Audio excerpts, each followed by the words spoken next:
जनाब आईजी सिंध जावेद आलम वॾा साहब जेके असांजे जवाननि जे खूननि में मुलविस थी फिल फौर उन्हनि माण्हुनि ते पोइ थोरे MPA शिराज राजबर छो न हुजे या उन सां गॾु ज़हीर आजानो छो न हुजे या तुंहिंजो SHO नूरुद्दीन खुहारो कासाई कातिल छो न हुजे इन ते FIR दाख़िल कंदे त हे धरो बि पटबू हर शइ थींदे न त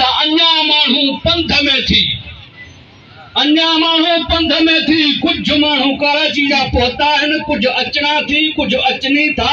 हिन धरणे जो अञा दायरो वसी कयो वेंदुई थोरो पंहिंजी दिमाग़ जी खोपड़ी में सोचे छॾ थोरो सोच जेकॾहिं इंसाफ़ कराइणो थी जेकॾहिं अमन कराइणो थी त शह बिरादरी सां इंसाफ़ कर हमेशह पुलिस जा ज़ुल्म आहिनि सिंध वासियुनि ते ख़ुदा वास्ते कुझु न कुझु असां मज़लूमनि ते रहम कर